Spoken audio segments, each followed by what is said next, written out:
Hey folks, let's have some fun now. I got a question for you. How do you put the jam in a donut? And I got to thank Dr. Tom Barrett for this story because I absolutely love Dr. Tom Barrett and his CDs, Demystifying Success. But let's have some fun with this and think about this really simple question. How do they put the jam inside a donut? Well, I know you're all thinking the right answer, and the right answer is, of course, they inject the jam into the donut. And I was doing a seminar, and I said, hey guys, how do you put the jam into a donut? And one really enthusiastic delegate said, Gary, I know exactly how they put the jam in the donut because my family own a baker's. And his name was Nick Neal. I said, Nick, come on then, tell me, how do they put the jam in the donut? He said, Gary, it's really simple. They have a machine with two handles on it and they basically inject the jam into the donut. I said, Nick, that's fantastic. And he said, Gary, when I was on Jammy donut duty when I was younger, sometimes I put 2 squirts into the donut. Imagine that, getting a donut with 2 squirts of jam in the donut. How cool would that be? Now, you're wondering why Gary is speaking about jammy donuts or why Dr. Tom Barrett spoke about jammy donuts, and here's the reason why.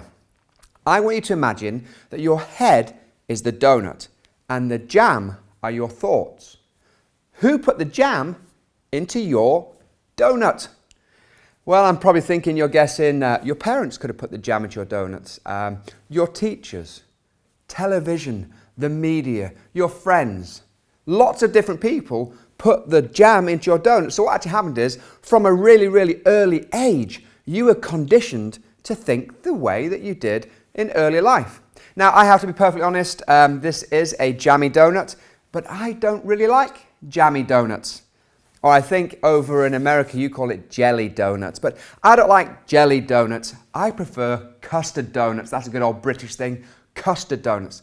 So I actually want you to use this analogy. When you were younger, somebody put the jam or the jelly into your donut, and then through your involvement in this wonderful industry, what actually will happen is the jam, which may be toxic jam, that may force you to have limiting self-beliefs through personal development, through the It Just Makes Sense program, through association, what actually happens is the jam in your donut starts to be purged out, and then you start to put in the flavor that you really like. So for me, get rid of the jam, let's put in some custard. Or it could be apple.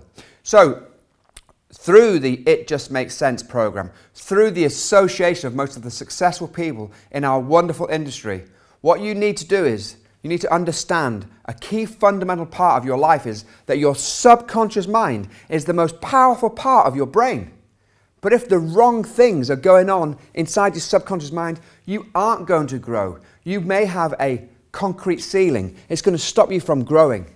You may believe that you cannot do something. And I'm going to be a little bit in your face right now and say, with the association, with the learning, with the skilling, becoming ace, and with focus, you can be whoever you want to be. So let's start thinking about the jam inside your donut and how you can possibly replace it with my favorite flavor, custard.